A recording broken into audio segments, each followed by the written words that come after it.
And now we are back where it all began, the OVO Arena, Wembley, this famous old boxing venue which has seen many highs, quite a few lows, but also some of the greatest fighters this country and even the world has ever seen. But very few have made the same impact as Ireland's Katie Taylor.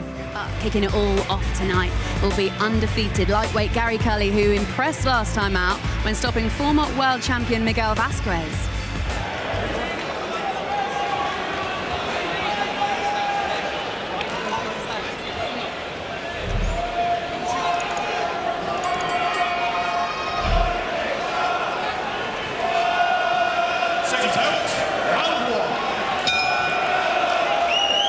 So Gary Cully, the southpaw, looking to make another impression on this lightweight division, the deepest division in terms of talent in the world of boxing right now. And following up, he hopes, a very impressive performance last time around, back in March on the undercard of the Lee Wood and Michael Conyers thriller.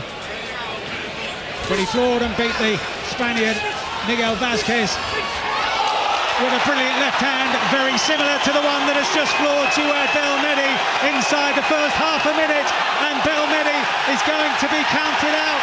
Indeed, the referee doesn't even take up the count, and it is all over in the space of around 35 seconds. Stunning performance from Gary Cully with a very similar shot that dispatched Miguel Vasquez last time out, but has caused so much damage in his professional career. And inside, or just outside, half a minute, it's win number 15 for Gary Cully. Truly stunning. Just unbelievable scenes. It's the same shot that knocked out Viktor Kotochikov, the same shot that knocked out Joe Fitzpatrick, and the same shot knocked out Vasquez, and now the same shot that knocked out undefeated Belmedi. It was unbelievable. The footwork, I thought, was going to be key for Gary Cully. The constant movement, changes direction. And I thought the left hand was always going to be his key weapon. But to throw it like that, right down the centre of the guard the way he did, just unbelievable shot. The power on the back foot as well there. Moving backwards there, still being able to turn from the core, turn from the hips, and generate enough torque in that shot to get the result. And allowing Belmedi to generate that impact by pouring forward and happily letting him come forward. It's a lovely shot, isn't it? He throws a 1-2 for earlier, then he lands with a 1-2 again, and then just repeats the process. Gets the rhythm with that shot there, and then throws it again, and then gets that result. It's unbelievable stuff, really is. So I want to make a statement in a division that's just so full of quality opposition. And this is his response here. It's a lovely shot, right on the button. The only danger from here is that he installs himself as the president of the Who Needs Himself. In a division of who wants them. And the reaction of Belmedi when he got to his feet, bravely got to his feet, but was staggering around, and a good call by the referee to not even take it on. Yeah, he got him too soon, and I don't think any time with him allowed him. He's unstable on his legs and went back against the ropes, and Victor Loughran was spot on with the stoppage. I know Belmedi's kind of not too happy about that, but I think that's just superficial arguments there. I think that was a right result by the referee, and a perfect left hand there from Gary Cully. Should be an all-action European super bantamweight title fight when Spain's Mary Romero defends her championship belt against London's Ellie Scotney. So the latest test in the career of Ellie Scotney, turning pro 2 years ago and beating former world champions in each of her last 2 outings, and now attempting to wrest the European super bantamweight title from Mary Romero, 37-year-old Spaniard, as we heard from David Diamante, with a record of 8 wins in her 10 contests. Scotney trying to pick her off with the right hand in the early stages. To build on that timing, as Andy Lee said from the studio, she can make this certainly easier than it would otherwise be by getting behind the left jab, which has been such a solid shot of hers. In particular, Mary Romero twice in the amateur ranks, Taylor winning both of them on points. But Romero contesting that they were both competitive contests, as Scotney gets on the front foot once again, and Romero, as we've seen in our coverage of her first 2 defences, trying to make it rough, trying to make it messy. Well, she just landed with a good right hand over the top there, Romero. Just tipped the head and threw it over and caught Scotney on the top of the head. as you alluded to earlier, trying to draw Scotland into her sort of fight there, both winging those right hands, and Scotland needs to be a little bit smarter than that. Into the final 2 minutes we go then, and while we were looking at Romero in her corner, the red corner, Scotland was prowling around in the blue corner, waiting for the bell for the final round to get underway. Very impressive 9th round, maybe her best round of the contest so far. Romero tries to win with that right hand again. But Scotland dipping the legs there, trying to whip across the body with that right hook. You haven't really talked about the engine of Scotland. It's a relentless pace that she forces. Good shot. Romero swings again with that overhand right. Normally it's the pace and the strength of Romero that wins the day. But that was brilliant work there from Scotland. As Romero swings that right hand again, she just sits down. Sees it coming as it whiz over her head. A good shot there from Romero. Nice right hand on the gap. She talked in the build-up about how proud she was of holding on to this title, and right the way through to the final 45 seconds, she's trying to grab hold of it. One last clasp as Scotty again shows the better movement, the better guile, the better skill.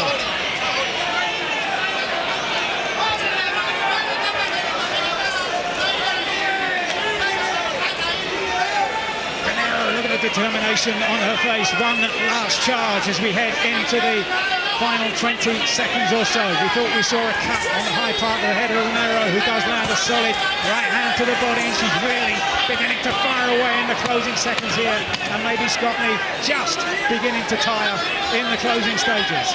Last few seconds as Romero again charges forward, roars from their corner. Scotland covers up close to her own corner. Romero thinks she's done enough. Scotland absolutely convinced she is the new European champion. Ladies and gentlemen, after 10 rounds of action here in London, England, we go to the judges' score totals. Daniel Van de Wiel, 97-93.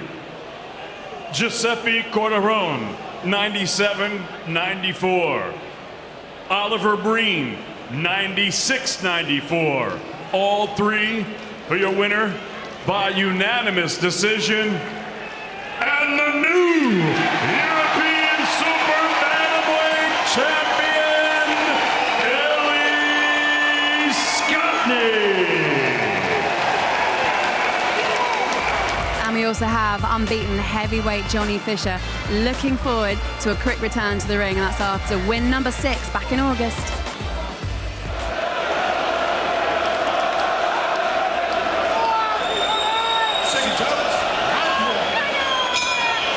So fight number 7 in the 18-month professional career of Johnny Fisher. And these fight nights for him are becoming events within events as he goes straight on the front foot and attempts to get behind the jab and a single overhand right early on to try to get the attention and the respect of 31-year-old Dominic Musil.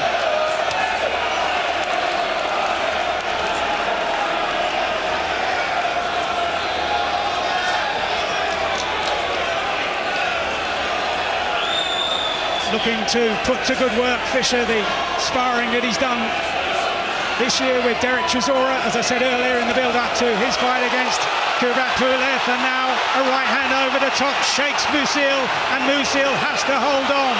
Musil went 4 rounds with David Adelaide in November of last year, but already inside the first minute here, holding on after a right hand on the top of the head from Johnny Fisher.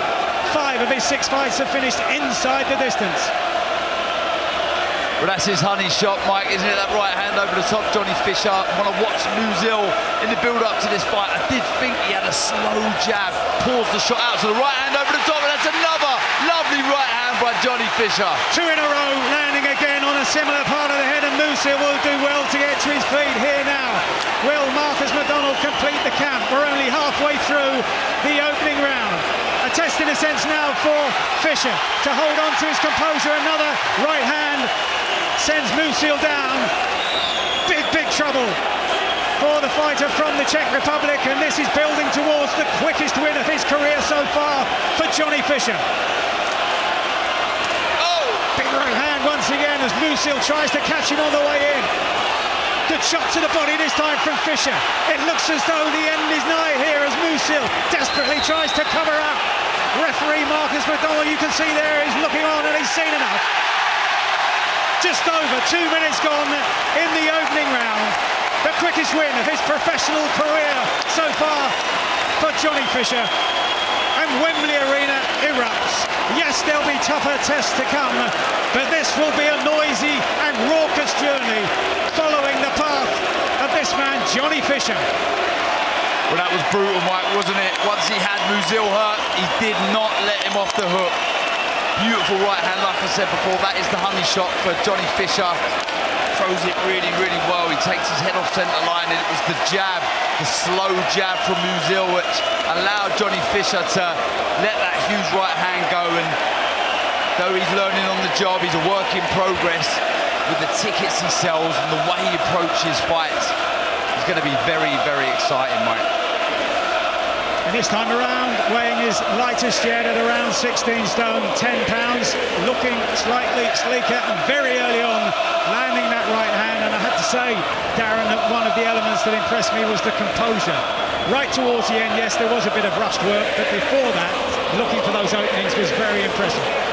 Yeah, he's learning on the job, like we say, but he fell short of that left hook there. But it was a cuffing right hand right at the back of the head, and they really do scramble your senses. But you're right, I see Johnny looking at the corner, looking at Mark Tibb, looking at instructions, and that comes with experience. Like I say, that was only Johnny's 7th fight, but you can see how heavy-handed he is.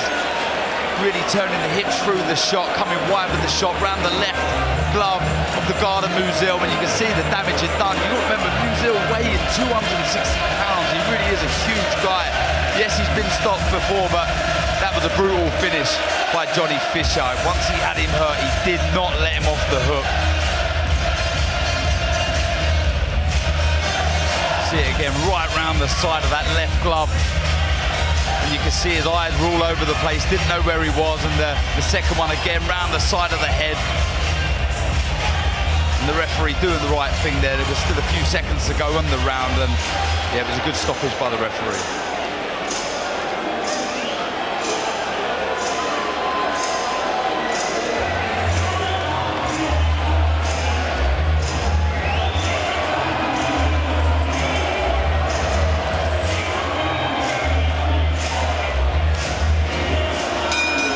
Ladies and gentlemen, referee Marcus McDonald calls a halt to this contest. The official time of the stoppage, 2 minutes and 3 seconds of round number 1. Your winner by TKO, he's still undefeated, the Romford Bull, Johnny Fisher. So European title action for the second time tonight, and Kiko Martinez on the right, the challenger, 8 years older. He's had around twice as many fights, boxed twice as many rounds, and has double the KO percentage of Jordan Gill, who in turn has gone unbeaten in 5 fights since that one loss on his record there on the left. So Jordan Gill making the first defence of the hard-won European featherweight title, with the added target this time around of a potential shot at the IBF version of the world title, held at the moment by Josh Warrington, who defends that title here on DAZN in around 6 weeks' time against Luis Alberto Lopez. It is Ellie Scott that you were saying earlier on. Rather than look ahead, it's about getting it right here tonight, and an accurate start from Jordan Gill. A confident start inside the first half a minute or so. Yeah, this could be fight of the night, Mike. When I look at this stylistically, I think the styles will gel. Kiko's going to swarm all over Jordan Gill. So well seasoned, so fit, trains all year round. Good left hook inside from Kiko. Jordan Gill very relaxed, gets into a rhythm very quickly, good on his feet, he's got a lovely jab, can't afford to pour that jab out against Kiko, who will look pretty overhand right. So a lively and evenly contested second round as Martinez gets straight on the front foot at the beginning of the third, having landed those solid left hooks in the second. Gill again trying to get to work behind the jab. The straight shots have been successful for him so far.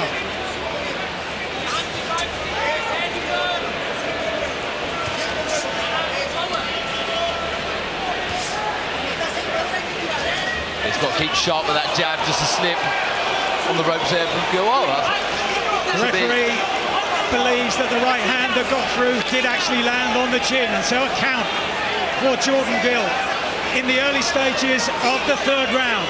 How can Martinez follow up now? How many of those bullets has he got left? He said this is his last chance, and he lands another right hand onto the side of the jaw of Jordan Gill. David Colwell, his trainer, was telling me this morning they work on crisis moments. That's why he didn't pull him out of that fight against Guelfi. And this is building towards another crisis moment for Jordan Gill. He swings with the left hook. Martinez sees it coming and just slides underneath, looking to build another attack. Is this yet another rejuvenation of 36-year-old Kiko Martinez, so many times written off? Applause for the work of Jordan Gill in the corner, Darren. He is absolutely relentless, Martinez. Good right hand on the back foot from Jordan Gill. I thought there was a slip. I didn't actually see the shot, but there was no complaints by Jordan Gill, who takes another right hand from Martinez. Solid right hand from the Spaniard, taken well this time by Jordan Gill. We'll have a look at the end of the round as to see whether that first shot that the referee ruled a knockdown did get through the gloves and did land, as Martinez swings with that left hook. Virtually just grazes the side of the face of Gill. Gets shot to the body from Gill this time, gets back onto his feet. Seems to have regained his composure inside the final minute of the third round. He'll like the way this is going, Martinez. He's in a real rhythm, aggressive on the front foot. Trains all year round, he's extremely fit. So if you allow him to get into this sort of rhythm, marching forward, this is his bread and butter, loading up and missing with that right hand over the top. This is where Jordan Gill's got to stay, try and hold the centre of the ring, work from the middle, doesn't need to be getting backed up.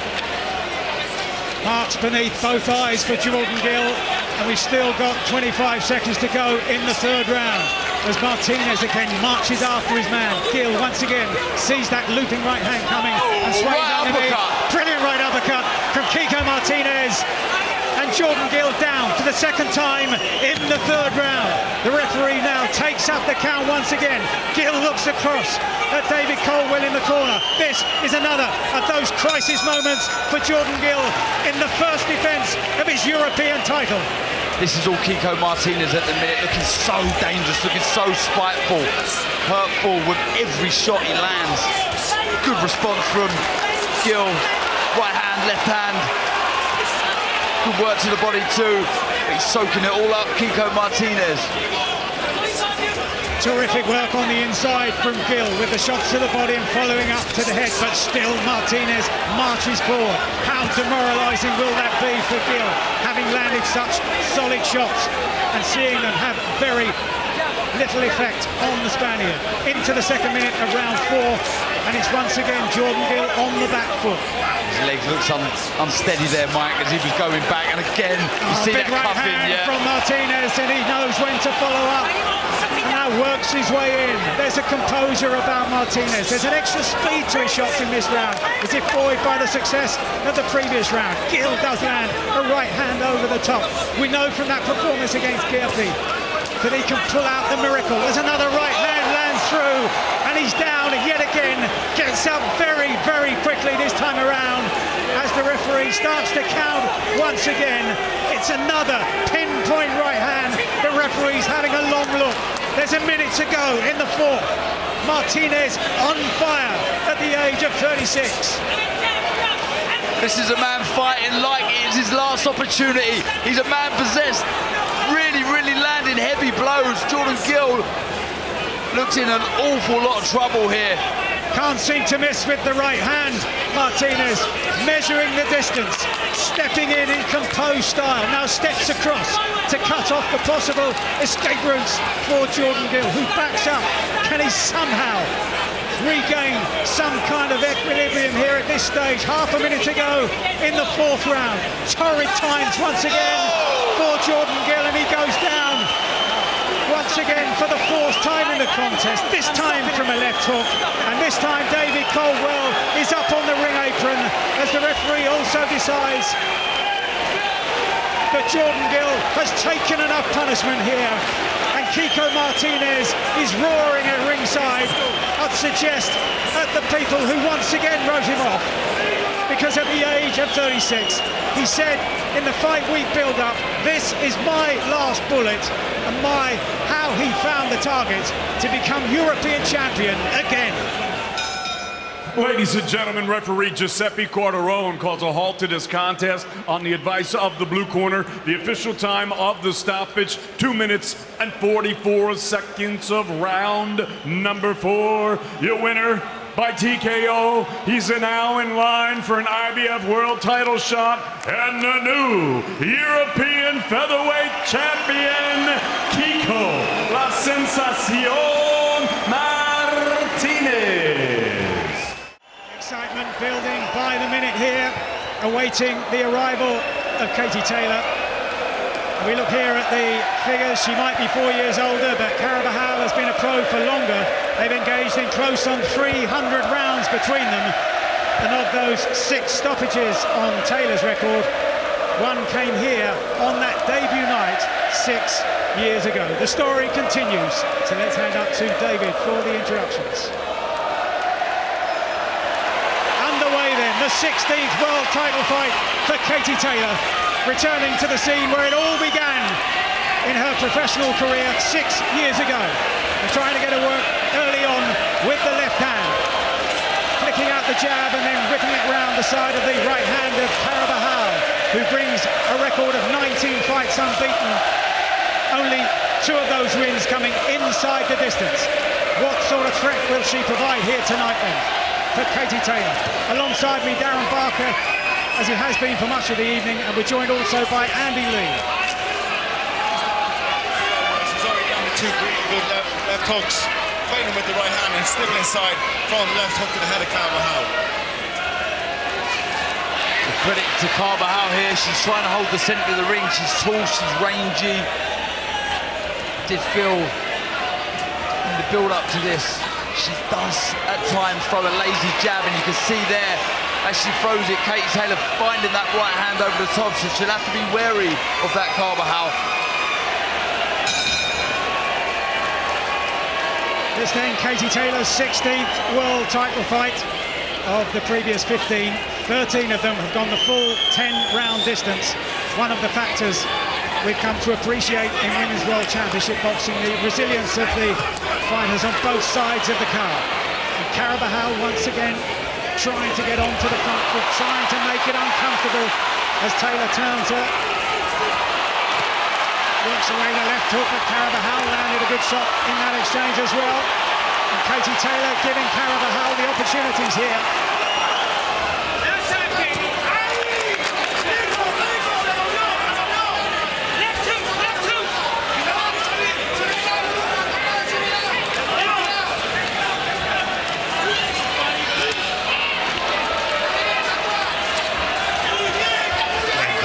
Really trying her best there, head, body. The blood just coming down the right side of the face of Carabajal.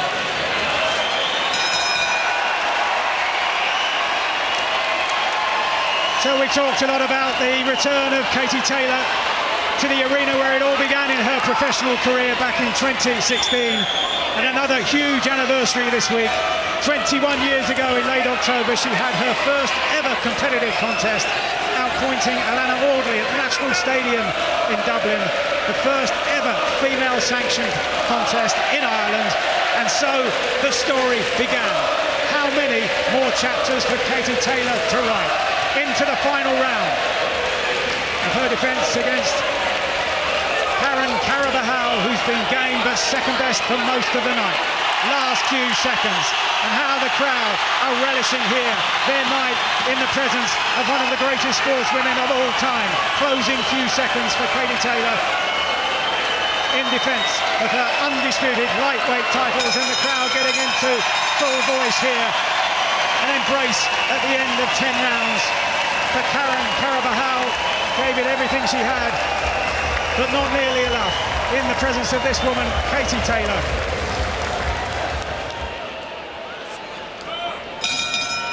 Ladies and gentlemen, let's get a nice round of applause out here for both of these fighters, please. After 10 rounds of action here at the Oval Arena, Wembley, London, England, we go to the judges' score totals. Victor Laughlin, 100-91.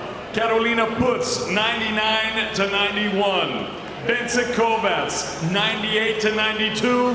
All three for your winner by unanimous decision.